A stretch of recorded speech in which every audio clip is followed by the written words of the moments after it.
परंतु मला असं वाटतं ज्याला हलाल खायचं किंवा ज्याला झटका, ज्याला जे काही करायचं व्यक्ती स्वातंत्र्य त्याने ते करावं, कोणी काय खावं. आता ते राणे वेडे झाले म्हणून काय आपण वेडं व्हायचं का, असं माझं मत आहे.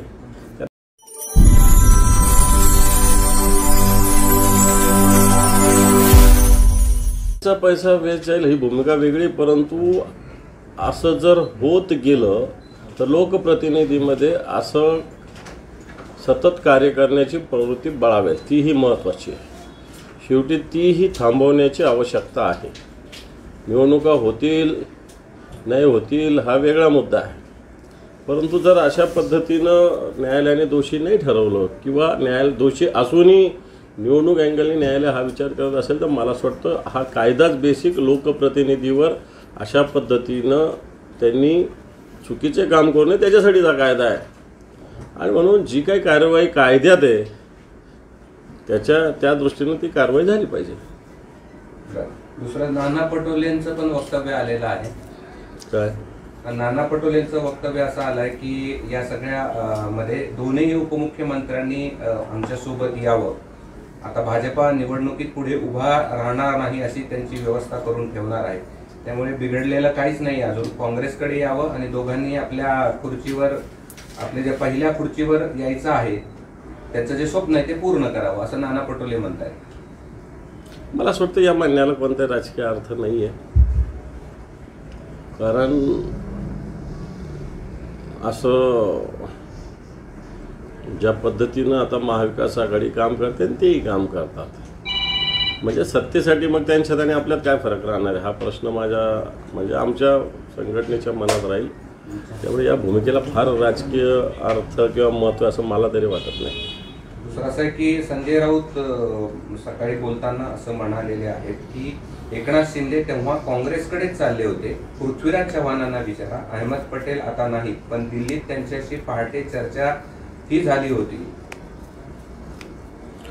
इथं बरेच जण म्हणतात की ज्यावेळेस शिवसेना भाजप एकत्र होती त्या काळातच अशा काही घडामोडी चालू होत्या असं बरेच जण म्हणतात. आता संजय राऊत साहेबांना याच्यातलं जास्त माहिती असेल, मला याच्यातली कमी माहिती आहे, परंतु अशी चर्चा निश्चित होती. एकनाथ शिंदे जाऊ शकत होते काँग्रेसकडे त्यावेळेस असं म्हणत होते लोक, बाकी तर मला डिटेल्स काय माहिती नाही. हलाल आणि झटका मटणाचा विषय परत रंगताना दिसतोय, कारण आता नाशिकमध्ये सर्व खाटीक संघटना पुढे येऊन आम्ही हलालच मटण विकणार असं बोलताना वडेट्टीवार यांनी सांगितलं की हे राणे कुटुंब दाबून हलाल मटण खातानाचे व्हिडिओ तुम्हाला भेटतील. मला काय याच्यातलं हलाल आणि दुसरं काय झटका मला याच्यातलं काही जास्त ज्ञान नाही आहे. ना काय म्हणायचं म्हणून द्या, जनता जे करायचं ते करत असते, ज्याला जे करायचं ते करावं जनतेने. पण हा वाद पेटवण्याचा विषय आहे. नितेश राणेंना महाराष्ट्रात योगी व्हायचं आहे अशी सुद्धा टीका केली जाते वडेट्टीवार. असं योगी बिगी होत नसतं. भूमिका घेतल्यानं योगींचं कॉन्ट्रीब्युशन काय कमी आहे का? त्यांची एक परंपरा आहे गोरखपूरच्या त्यांच्या गादीची, ती परंपरा चालवत योगी पुढे आलेली आहे. आणि योगी काही आजही समजा योगींना वाटलं आपल्याला खुर्चीवर नाही बसायचं किंवा नाहीच बसायचं झालं तर ते जाऊन त्यांच्या गादीवर बसू शकतात. एवढं त्यांचं एक म्हणजे आध्यात्मिक साधना पण आहे. मला वाटतं नुसतं राजकीय भूमिका घेऊन काही कोणी योगी बनत नसतं. योगीला योगीच शब्द त्याला असला पाहिजे माणूस. हे काही योगी म्हणता येईल का यांना? यांनी काय मला असं वाटतं कोणाच्या डिटेलमध्ये जाण्याची आवश्यकता नाही, परंतु असं काही होत नसतं. एक सोडलेले काही असतात ना, उगाच टाकून बघायचं. त्या भूमिकेला कोण भारतीय जनता पार्टीचा एखादा माणूस सपोर्ट करतो ना पाहिलं का आपण? कधीच नाही. कोणी गैरव्यवहार असा केला असेल तर कारवाई व्हावी. पण मला असं वाटतं असे मोर्चे काढताना, विशेषतः मराठा क्रांती मोर्चाचे मोर्चे निघत असताना मराठा समाजातीलच किंवा अन्य मराठा समाजाला पाठिंबा देणाऱ्या व्यक्तींनी स्वयंस्फूर्तीनं सगळ्या गोष्टी केलेल्या आहे. असं कुठं कोणाकडून 2 पैसे जमा कर घे दे असा प्रकार कुठंच झालेला नाही आहे. असा कुठं झाला असेल समाजाच्या नावात तो चुकीचा आहे. शेतकरी आत्महत्यांचा आकडा समोर आला आहे. 1 जानेवारी ते 31 डिसेंबर 2024 या वर्षात विदर्भ आणि मराठवाड्यात 2706 शेतकऱ्यांनी आत्महत्या केल्याची कबुली मकरंद जाधव यांनी. आता हे सरकार आल्यापासून 8,000च्या वर आत्महत्या घडलेल्या. परवाची बुलढाण्यातली एका आदर्श शेतकऱ्याची जी आत्महत्या खरं तर मनाला चटका लावणारी आहे. त्यांनी ज्या पद्धतीनं भूमिका व्यक्त केली, या वेदना महाराष्ट्रातल्या सर्व शेतकऱ्याच्या आजच्या घडीला आहे. त्यांनी त्या वेदना आत्महत्या करताना व्यक्त केल्या. सरकारला अजूनही पाझर फुटत नाही अशा प्रकारची स्थिती. सरकार नुसतं घोषणा करत होतं आत्महत्या मुक्त करू, असं करू, परंतु आत्महत्या उलट वाढत आहेत. याला कारण सरकारचं धोरण आहे. मी नाराज वगैरे काही नाही असं जयंत पाटील म्हणाले. मला आता बोलायची चोरी झालेली आहे. बरोबर आहे. मला आता भेटणं बोलणं काही चुकीचं थोडी असतं. कोणी भेटलं समजा तर राजकीय एकमेकाचे विरोधक आहोत आपण, पण तो भेटल्यावर कोणाला नमस्कारी न केलं पाहिजे, 2 शब्दांनी बोललं पाहिजे. येतं काय मला असं वाटतं त्याच्याविषयी टोकणं कोणाला तेही चुकीचं आहे असं मला तरी वाटतं.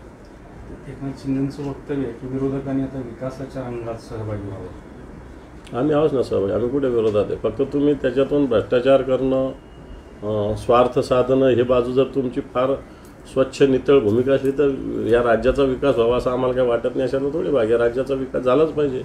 पण तुमची भूमिका विकासाची आहे का स्वार्थाची आहे का कॉन्ट्रॅक्टरचं भलं करण्याची ते एकदा आम्हाला कळू द्या. ती तर आम्हाला दिसत नाही स्पष्ट स्वच्छ कुठे. लाडक्या बहीण योजनेत पैसे टाकण्यासाठी राज्य सरकारने जवळपास सगळ्या खात्यातला निधी कपात केला. अनेक ऑफिसेसचे खर्चसुद्धा कमी केलेले. कसं बघता आणि याबद्दल तक्रार होत नाही, कोणी नाराजी होत नाही निधी कापला नाही. आता खरं तर त्या आता विशेषतः सामाजिक न्याय या विभाग, संजय गांधी निराधार योजनेचे 4-4 महिन्यानं पैसे नाही. मी ऐकलं आता संजय गांधी निराधार योजनेची. जर असं असेल तर एकीकडे एकाच्या तोंडातून काढणं दुसऱ्याच्या तोंडात घालणं याच्यातून काय फार काही हीच साध्य होत नाही. मला वाटतं संजय गांधी निराधार योजनेसारखी योजना ही अतिशय महत्त्वाची योजना आहे. हिचेच पैसे मागच्या 4 महिन्यानं दिले नाही अशा प्रकारची माहिती काढणार आहे का? कोणी आमदार मंत्री नाराज होताना दिसत नाही. कशावर काय करणार आहे? सगळी हुकुमशाही चालू असल्यावर कोण नाराज होणार आहे? आत्ता कित्येक लोकांना अजून OSD नाही, कित्येक लोकांना अजून PS नाही, कित्येक लोकांच्या खात्यातल्या साध्या क्लर्कच्या बदलीचे अधिकार नाही, कित्येक खाते एक जणाकडे आणि प्रशासन एक जणाकडे म्हणतात. अजून सांगायला बऱ्याच गोष्टी आहे.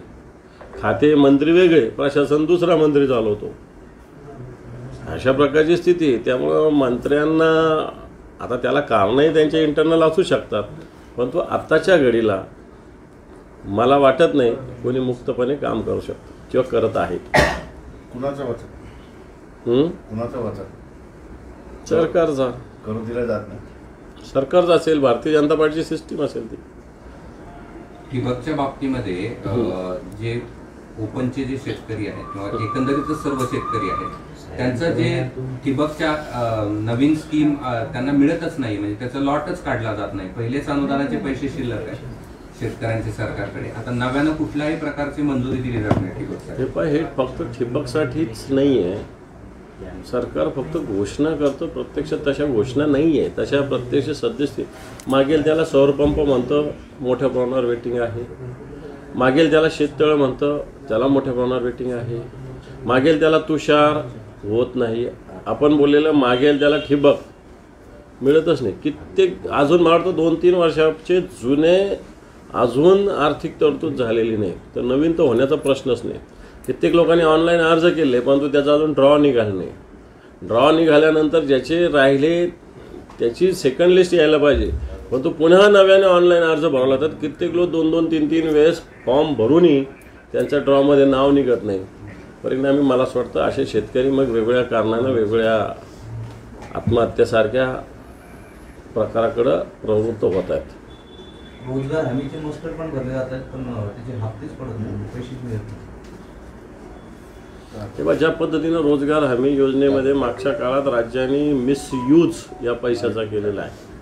रोजगार हमी योजना बेसिक रोजगार निर्मितीसाठी आहे, विकास कामासाठी नाही. या रोजगाराच्या माध्यमातून विकास व्हावा अशा पद्धतीनं ही योजना आहे. परंतु या राज्यामध्ये 90-10, 95-5 अशा पद्धतीनं वेगवेगळे काम झाले. 90-10 म्हणजे कुशल अकुशलचं बोलतोय मी, 95-5 कुशल अकुशलचं बोलतोय. आणि याचे सगळे प्रमाण राज्यांनी बदलले आणि मला वाटतं केंद्राने या बाबतीत राज्याला कडक समज दिलेली आहे. त्याच्यामुळं अनेक प्रकारचं रोजगार हमी योजनेचे जे काही आर्थिक तरतुदी जी व्हायला पाहिजे ती अजून होत नाही आहे. याला कारण